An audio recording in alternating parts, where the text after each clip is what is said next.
बिस्मिल्लाहिर्रहमानिर्रहीम अस्सलामु अलैकुम वरहमतुल्लाहि वबरकात। अल्लाह ताला की रहमत, करम, फजल और शुक्र के साथ आज का अपना लेक्चर करते हैं जी स्टार्ट। लेकिन उससे पहले अगर आपने मेरा चैनल सब्सक्राइब नहीं किया तो चैनल को सब्सक्राइब कर लें और वीडियो को लाइक कर दें, शुक्रिया। तो आज हम करेंगे चैप्टर नंबर 4 के न्यूमेरिकल्स। तो इसमें हमारे पास न्यूमेरिकल नंबर 4.1 है। न्यूमेरिकल नंबर 4.1 की स्टेटमेंट उन्होंने हमें दी हुई है, find the resultant of the following forces. ठीक है, हमने रिजल्टेंट मालूम करना है। कुछ फोर्सेस उन्होंने हमें दी हुई हैं। नंबर 1 पे दिया हुआ है 10 Newton along x axis, number 2 पे दिया हुआ है 6 न्यूटन अलोंग वाई एक्सिस और नंबर 3 पे दिया हुआ है 4 Newton along negative x axis. तो ये 3 फोर्सेस दी हुई हैं हमें उन्होंने, तो हमने इसका रिजल्टेंट मालूम करना है। तो हमें पता होना चाहिए कि रिजल्टेंट फोर्स मालूम करने के लिए हमें 2 चीज़ों की ज़रूरत होती है, एक फोर्स और दूसरा थीटा। ये दोनों हम इसमें फाइंड करेंगे। तो सबसे पहले देख लेते हैं कि सॉल्यूशन में गिवन डाटा उन्होंने हमें क्या दिया हुआ है। अब एक बात यहाँ पे याद रखिएगा, 2 फोर्सेस उन्होंने दी हुई हैं अलोंग एक्स एक्सिस पे, एक प्लस एक्स एक्सिस पे और एक नेगेटिव एक्स एक्सिस पे। तो हम क्या करेंगे, एक को एफ ऑफ एक्स 1 बोल लेंगे और दूसरी को एफ ऑफ एक्स 2 बोल लेंगे। तो लिखते हैं F of X 1 is equal to 10 newton. जो पॉजिटिव की तरफ दी हुई है उसको हम एफ ऑफ एक्स बोल लेंगे। उसके बाद है 6 न्यूटन अलोंग वाई एक्सिस, तो फोर्स एफ ऑफ वाई हमारे पास आ जाएगा 6 न्यूटन। तो जो नेगेटिव एक्स एक्स की तरफ है उसको हम लिख लेंगे F of X 2 is equal to 4 newton. क्योंकि अब हमें चाहिए एफ ऑफ एक्स, तो एफ ऑफ एक्स मालूम करने के लिए हम कर लेंगे F of X 1 minus F of X 2। ठीक है, क्यों एफ ऑफ एक्स 2 को माइनस किया, क्योंकि ये नेगेटिव एक्स एक्सिस की तरफ है। तो इनकी वैल्यूज पुट की 10 माइनस 4, तो ये हमारे पास आ गया 6 न्यूटन। ठीक है, तो एफ ऑफ एक्स हमारे पास आ गया 6 न्यूटन। अब हमने रिजल्टेंट फोर्स मालूम करनी है। तो पहले भी जैसे बताया, तो इसके लिए हमें 2 चीज़ें मालूम करनी पड़ेंगी, एक फोर्स एफ और दूसरा थीटा। ठीक है, एंगल। तो एफ मालूम करने का हमारे पास फार्मूला होता है F is equal to square root F of X square plus F of Y का स्क्वायर। अब एफ ऑफ एक्स की वैल्यू भी हमारे पास मौजूद है, एफ ऑफ वाई की वैल्यू भी हमारे पास मौजूद है, तो ये वैल्यूज पुट कर लेंगे। तो ये हमारे पास आ जाएगा एफ इज इक्वल टू 6 का स्क्वायर प्लस 6 का स्क्वायर होल का स्क्वायर रूट। तो जब 6 का स्क्वायर लेंगे तो वो आ जाएगा 36 प्लस 36, तो होल का स्क्वायर रूट है। अब 36 को 36 में प्लस कर लेंगे तो वो हमारे पास आ जाएगा 72 का होल स्क्वायर रूट आ जाएगा। अब 72 का जब स्क्वायर रूट लेंगे तो वो हमारे पास आ जाएगा 8.5 न्यूटन। तो फोर्स हमारे पास आ गई 8.5 न्यूटन। अब हमने एंगल मालूम करना है थीटा। तो थीटा मालूम करने का हमारे पास फार्मूला होता है theta is equal to tan inverse F of Y over F of X. अब एफ ऑफ वाई की वैल्यू भी हमारे पास मौजूद है, एफ ऑफ एक्स की वैल्यू भी मौजूद है, तो ये हमारे पास आ जाएगा theta is equal to tan inverse 6 over 6। तो ये 6 और 6 आपस में कट जाएंगी, तो यहाँ पे बच जाएगा 1। तो हमारे पास आ जाएगा theta is equal to tan inverse of 1। अब जो tan इनवर्स 1 होता है वो 45 डिग्री के इक्वल होता है, तो थीटा हमारे पास आ जाएगा 45 डिग्री विद एक्स एक्सिस। अब हमें ये कैसे पता चला कि एक्स एक्सिस है, क्योंकि जो हमारे पास जब हम पहला रब्बा होता है उसमें 1 से लेके 60 तक होता है, अब 45 पहले में आता है, तो इसलिए ये विद एक्स एक्सिस की तरफ होगा। तो यही इसका आंसर है। तो अब हमारे पास एफ जो है वो 8.5 न्यूटन और जो थीटा है वो है 45 डिग्री। तो यही था हमारे पास न्यूमेरिकल नंबर 1। नेक्स्ट है हमारे पास numerical number 2 4.2, find the perpendicular components of a force of 50 newton making an angle of 30 degree with X axis. वो कह रहा है कि आपने परपेंडिकुलर कंपोनेंट्स मालूम करने हैं, मतलब एफ ऑफ एक्स और एफ ऑफ वाई को परपेंडिकुलर कंपोनेंट्स कहते हैं।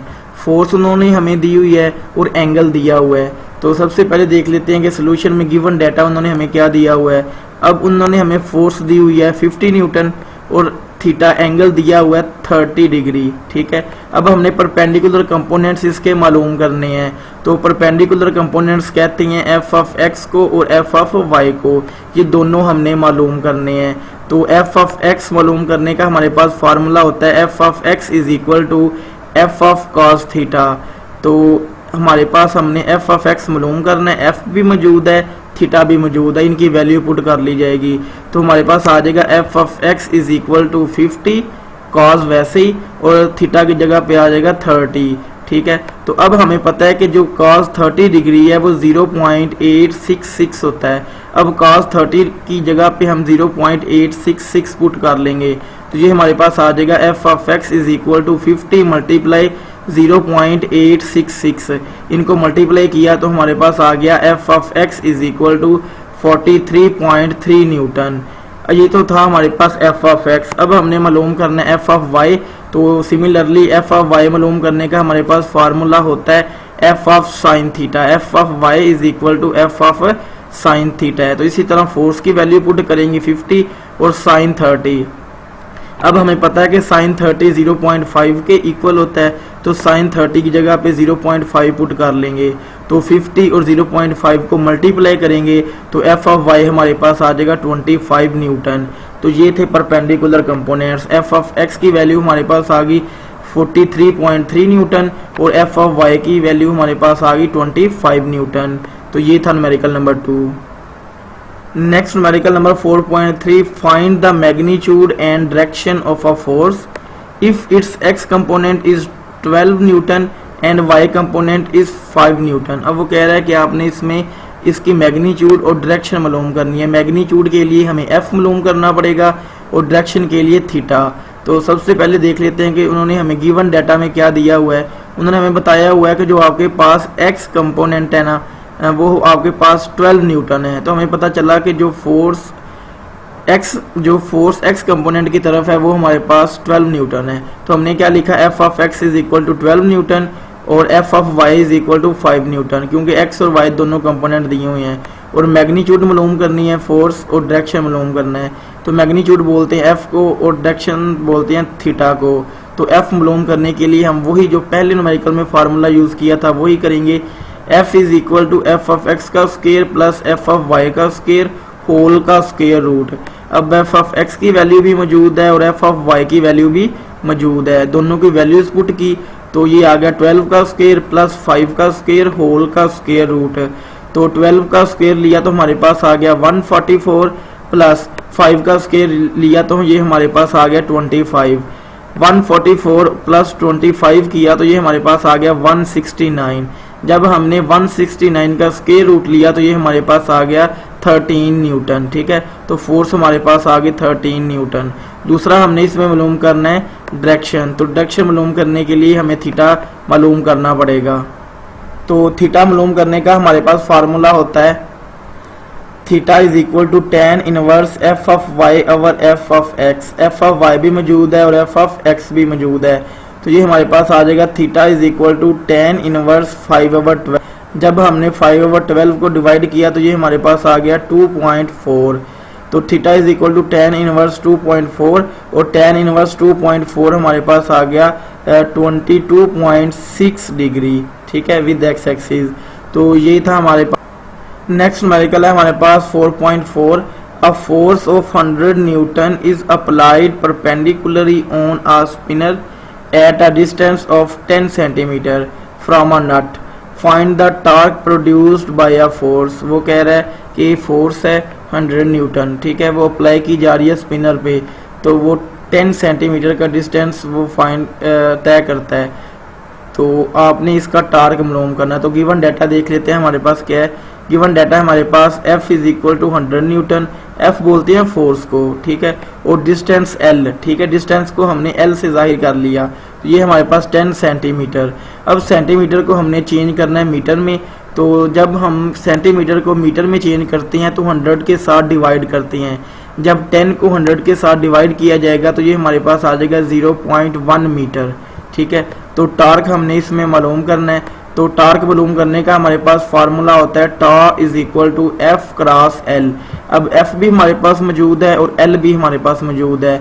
एफ हमारे पास 100 न्यूटन है और एल हमारे पास 0.1 मीटर है। तो जब इन दोनों को मल्टीप्लाई किया तो ये हमारे पास आ गया torque is equal to 10 newton metre. 100 को और 0.1 को मल्टीप्लाई किया तो ये हमारे पास आ गया 10। इसका यूनिट न्यूटन है और इसका मीटर है, तो यूनिट आ जाएगा न्यूटन मीटर। तो torque is equal to 10 newton metre. ये था हमारे पास न्यूमेरिकल नंबर 4.4। अब हम चलते हैं न्यूमेरिकल नंबर 4.5 पे। नेक्स्ट न्यूमेरिकल है हमारे पास न्यूमेरिकल नंबर 4.5। 4.5 में हमें वो कह रहा है a force is acting on a body making an angle of 30 degree with the horizontal. The horizontal components of the force is 20 Newton. Find the force. तो उन्होंने हमें एंगल दिया हुआ है और फोर्स दी हुई है, हॉरिजॉन्टल कंपोनेंट दिया हुआ है। अब आपको ये पता होना चाहिए कि हॉरिजॉन्टल कंपोनेंट कहते हैं एफ ऑफ एक्स को, ठीक है। तो हमने इसमें फोर्स मालूम करनी है। तो देख लेते हैं सोल्यूशन में जो हमारे पास गिवन डाटा है वो उन्होंने दिया हुआ है angle theta is equal to 30 degree और हॉरिजॉन्टल कंपोनेंट्स ऑफ फोर्स, इसका मतलब है एफ ऑफ एक्स वो हमारे पास 20 न्यूटन है। एफ ऑफ एक्स आ गया 20 न्यूटन और फोर्स हमने मालूम करनी है। तो हमारे पास एक फार्मूला होता है F of X is equal to F of cos of theta, ठीक है। अब एफ हमने इसमें से मालूम करना है, तो एफ ऑफ एक्स की वैल्यू पुट कर लेंगे 20 न्यूटन, एफ हमने मालूम करना है और कॉस थीटा की जगह पे आ जाएगा 30 डिग्री, ठीक है। तो अब हमें पता है cos 30 डिग्री हमारे पास होता है 0.866 के, तो cos 30 की जगह पे हम पुट कर लेंगे 0.866। अब क्योंकि f हमने मालूम करना है तो 0.866 उसके 20 के नीचे जाके डिवाइड हो जाएगा, तो ये हमारे पास आ जाएगा f is equal to 20 over 0.866। तो जब हमने 20 और 0.866 को डिवाइड किया तो हमारे पास आ गया f इज इक्वल टू 23.09 आएगा, ठीक है। जब 23.09 आएगा तो 09 में से हम 9 में से एक कैरी इसे दे देंगे, तो ये f is equal to 23.1 newton हमारे पास फोर्स आ जाएगी। तो न्यूमेरिकल नंबर 4.6 की स्टेटमेंट है हमारे पास the steering of a car has a radius 16 centimeter. Find the torque produced by a couple of 50 Newton. अब वो हमें कह रहा है कि एक कार है उसके स्टीयरिंग का जो रेडियस है वो 16 सेंटीमीटर, ठीक है। तो टार्क आपने मालूम करना है, जबकि जो फोर्स है वो 50 न्यूटन है, ठीक है। तो सबसे पहले हम देख लेते हैं कि उन्होंने सोल्यूशन में हमें गिवन डाटा क्या दिया हुआ है। तो गिवन डाटा उन्होंने हमें दिया हुआ है रेडियस। सबसे पहले तो रेडियस को आर के साथ जाहिर करते हैं, तो r इज इक्वल टू हमारे पास आ जाएगा 16 सेंटीमीटर। तो इस सेंटीमीटर को हम मीटर में चेंज करेंगे, तो हमें पता है कि किसी भी चीज़ को सेंटीमीटर से मीटर में चेंज करने के लिए उसको 100 के साथ डिवाइड कर दिया जाता है। तो यहाँ पे 16 है तो हम क्या करेंगे 16 को 100 के साथ डिवाइड कर देंगे, तो जब डिवाइड करेंगे तो ये हमारे पास आ जाएगा 0.16 मीटर, ठीक है। अब क्योंकि हम टार्क मालूम कर रहे हैं तो टार्क के लिए हमें लेंथ चाहिए होती है, तो हमें पता है कि जो स्टीयरिंग का रेडियस है वो हाफ है, लेकिन लेंथ हमें टोटल चाहिए। तो हम क्या करेंगे L is equal to 2R कर लेंगे, R को 2 के साथ मल्टीप्लाई कर लेंगे तो वो हमारे पास टोटल जो स्टीयरिंग की टोटल लेंथ है वो आ जाएगी। तो L is equal to 2 multiply R, R की कीमत हमें ऊपर दी हुई है 0.16, तो 2 को हम मल्टीप्लाई कर लेंगे 0.16 के साथ। जब मल्टीप्लाई किया तो ये हमारे पास आ गया 0.32, ठीक है, 0.32। अब तीसरी चीज़ उन्होंने हमें दी हुई है यहाँ पे फोर्स। जो फोर्स है वो हमें उन्होंने खुद बताई हुई है कि 50 न्यूटन है, तो F is equal to 50 newton. Torque हमने मालूम करना है, तो टार्क मालूम करने का हमारे पास फार्मूला होता है F क्रॉस L। हमारे पास F भी मौजूद है, L भी मौजूद है, इनकी वैल्यूज पुट करेंगे।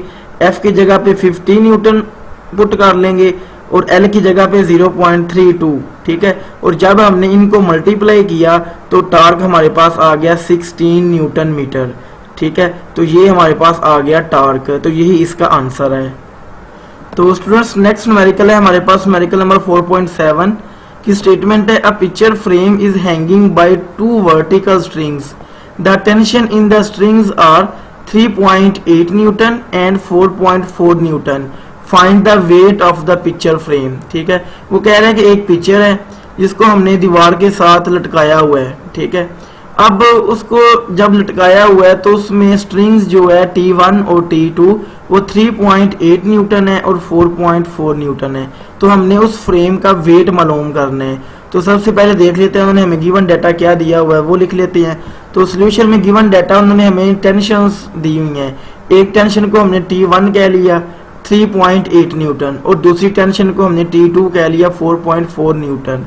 मालूम हमने करना है weight of the picture frame, ठीक है, W हमने मालूम करना है।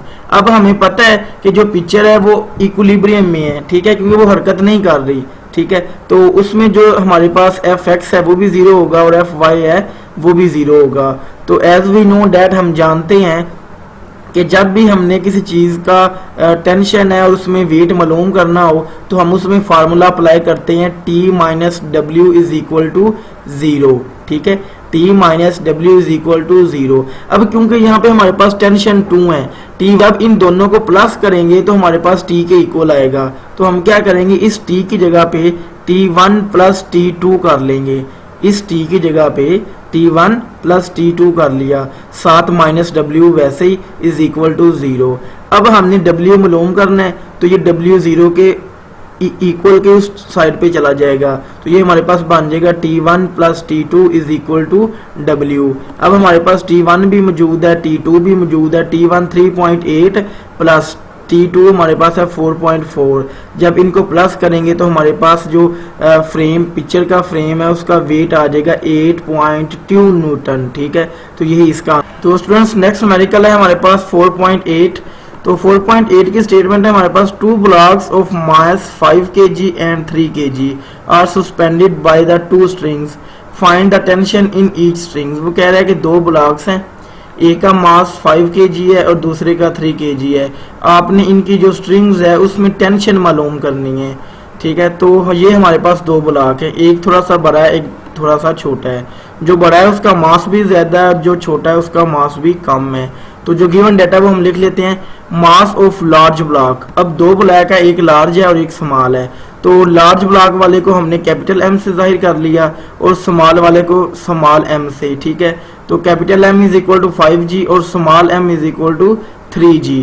अब हमने एक ये डोरी है और एक ये डोरी है, इन दोनों में टेंशन मालूम करनी है, T1 और T2 हमने मालूम करना है, ठीक है जी। तो T1 तो T2 हमने मालूम करना है, तो पहले हम करेंगे T2 मालूम। तो T2 मालूम करने का फार्मूला हमारे पास होगा T2 is equal to mg, ठीक है। तो ये T1 है और ये T2 है, इसके लिए हमें सिर्फ इसका ही टेंशन मालूम करना पड़ेगा, लेकिन जब हम ये T1 करेंगे तो उसके लिए हमें साथ फिर इसका भी मालूम करना पड़ेगा। क्यों? क्योंकि ये भी उसके साथ ही लटका हुआ है, ठीक है, क्योंकि ये भी इसके साथ ही लटका हुआ है। अब क्योंकि T2 जो है वो अकेला है तो इसलिए हमारे पास आ जाएगा T2 is equal to mg। m इसमें मास होगा और g इसमें ग्रेविटेशन की फोर्स होगी, तो m भी हमारे पास मौजूद है, स्मॉल m, और g 10 होता है, तो हम इन दोनों को मल्टीप्लाई कर लेंगे तो हमारे पास 3 मल्टीप्लाई 10, तो T2 हमारे पास आ जाएगी 30 न्यूटन, ठीक है। अब हमने मालूम करना है T1, ये जो ऊपर वाली स्ट्रिंग है इसमें टेंशन मालूम करनी है। अब क्योंकि ये जो दूसरा ब्लॉक है ये भी इसके साथ ही लटका हुआ है, तो अब ये T1 मालूम करने के लिए हमारे पास फार्मूला होगा T1 is equal to weight 1 plus weight 2, मतलब इसका भी वेट और इसका भी वेट। तो W हमारे पास होता है mg के इक्वल, ठीक है। हमें पता है कि ये जो बड़ा ब्लॉक है इसके लिए हमने कैपिटल M रखा था और जो छोटा ब्लॉक के लिए स्मॉल m, तो हम क्या करेंगे, capital mg plus small mg, तो g इसमें कॉमन आ रहा है वो हम बाहर निकाल लेंगे, तो ये हमारे पास आ जाएगा capital M plus small m into g.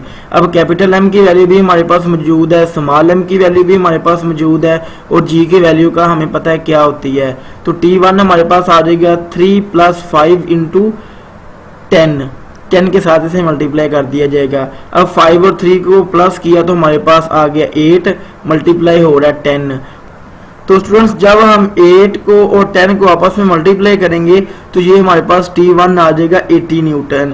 अब T1 हमारे पास 80 न्यूटन है और T2 हमारे पास है 30 न्यूटन। ये हमने दोनों जो स्ट्रिंग्स हैं उसमें टेंशन मालूम कर ली। तो ये था हमारे पास न्यूमेरिकल नंबर 4.8। तो नेक्स्ट न्यूमेरिकल पे चलते हैं। न्यूमेरिकल नंबर 4.9 है हमारे पास, a nut has been tied by a force of 200 newton using 10 centimeter long spinner. What length of a spinner is required to lose the same nut with 150 Newton force? तो इसमें हम इसका solution में given data देख लेते हैं। अब solution में जो गिवन डाटा दिया हुआ है उसमें उन्होंने हमें 2 फोर्स दी हुई हैं, तो ए को हम फोर्स 1 कह लेंगे, दूसरी को फोर्स 2, मतलब ए को F1 कह लेंगे और दूसरी को F2। अब जो F1 है वो हमारे पास 200 न्यूटन है और जो F2 है वो हमारे पास 150 न्यूटन है, तो वो हमने लिख ली। तो अब जो लेंथ उसने हमें दी हुई है वो 10 सेंटीमीटर दी हुई है। अब दूसरी लेंथ हमने मालूम करनी है, तो इसमें भी हम क्या करेंगे, ए को L1 कह लेंगे और ए को L2। तो L1 है हमारे पास 10 सेंटीमीटर, तो सेंटीमीटर को मीटर में चेंज करेंगे तो ये हमारे पास आ जाएगा 0.1 मीटर। ठीक है, तो L2 हमने मालूम करना है। अब उन्होंने हमें F1 भी दिया हुआ है, F2 भी दिया हुआ है, L1 भी दिया हुआ है और L2 हमने मालूम करना है। तो इसमें हम क्या करेंगे, T1 is equal to T2, मतलब टार्क 1 को इक्वल रख लेंगे टार्क 2 के। ठीक है, तो अब हम क्या करेंगे, क्योंकि हमें पता है कि टार्क का फार्मूला F क्रॉस L होता है। अब क्योंकि यहाँ पे 1 और 2 है तो हम एक दफा कर लेंगे, F1 cross L1 is equal to F2 cross L2। F1 की वैल्यू भी मौजूद है, L1 की वैल्यू भी मौजूद है, F2 की वैल्यू भी मौजूद है, L2 हमने मालूम करना है। तो इन तीनों की वैल्यू पुट कर देंगे। तो F1 है हमारे पास 200 न्यूटन, L1 है हमारे पास 0.1, तो ये आपस में मल्टीप्लाई हो जाएंगे, इज इक्वल टू F2 हमारे पास है 150 और L2 हमने मालूम करना है। जब 200 को मल्टीप्लाई करेंगे 0.1 के साथ तो वो हमारे पास आ जाएगा 20। ठीक है, 20 is equal to 150 multiply L2। अब हमने क्योंकि L2 मालूम करना है तो ये 150 इसके साथ मल्टीप्लाई हो रहा है तो दूसरी तरफ जाके डिवाइड हो जाएगा, तो ये हमारे पास आ जाएगा L2 is equal to 20 over 150। इसको डिवाइड किया तो हमारे पास आ गया 0.133 मीटर। अब मीटर को हमने चेंज करना है सेंटीमीटर में, तो सेंटीमीटर में चेंज करने के लिए हम 0.133 को मल्टीप्लाई कर देंगे 100 के साथ, तो ये हमारे पास आ जाएगा 13.3 सेंटीमीटर। तो ये था हमारे पास L2, मतलब इसकी लेंथ। ठीक है, तो यही इसका आंसर है जी। तो स्टूडेंट्स न्यूमेरिकल नंबर 4.10 है, A block of mass 10 kg is suspended at a distance of 20 cm from the center of a uniform bar 1 meter long. What force is required to balance it at its center of gravity by applying the force at the other end of the bar? तो इसमें जो हमारे पास given दिया हुआ है वो देख लेते हैं। अब सबसे पहले उन्होंने हमें बताया हुआ है कि जो ब्लॉक है M वो 10 kg है। ठीक है, और जो लेंथ ऑफ द बार है वो 1 मीटर है। अब मूवमेंट आर्म उन्होंने हमें बताया हुआ है।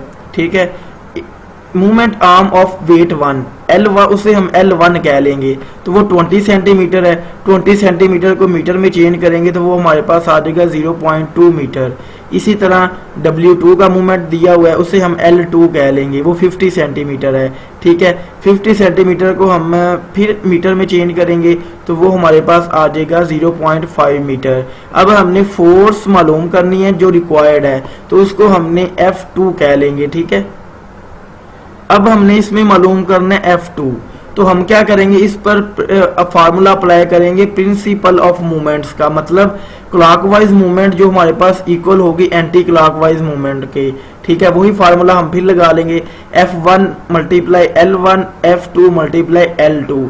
अब क्योंकि यहाँ पे हमारे पास F1 मौजूद नहीं है तो हम F1 को क्या करेंगे, mg के इक्वल कह लेंगे, क्योंकि मैथ्स उन्होंने हमें 10 दिया हुआ है, g हमें पता 10 होता है, तो L1 भी उन्होंने हमें दिया हुआ है, L2 भी दिया हुआ है और F2 हमने मालूम करना है।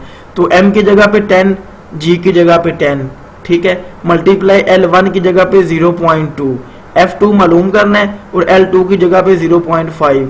जब 10 को 10 के साथ मल्टीप्लाई किया तो 100 आ गया, 100 को 0.2 के साथ मल्टीप्लाई किया तो वो आ गया 20। ठीक है, 20 इज इक्वल टू F2 हमने मालूम करना है और 0.5 साथ वैसे ही आ गया। F2 मालूम करना है तो 0.5 इसके साथ मल्टीप्लाई हो रहा है तो ये दूसरी तरफ जाके डिवाइड हो जाएगा, तो F2 is equal to 20 over 0.5। तो जब हम इसे डिवाइड करेंगे तो हमारे पास आंसर आ जाएगा 40 न्यूटन। तो ये था हमारे पास रिक्वायर्ड फोर्स बार की F2 जो हमने मालूम कर ली, तो यही इसका आंसर है। तो यही आज का हमारा लेक्चर है, मिलते हैं नेक्स्ट लेक्चर में, तब तक के लिए अल्लाह हाफिज़।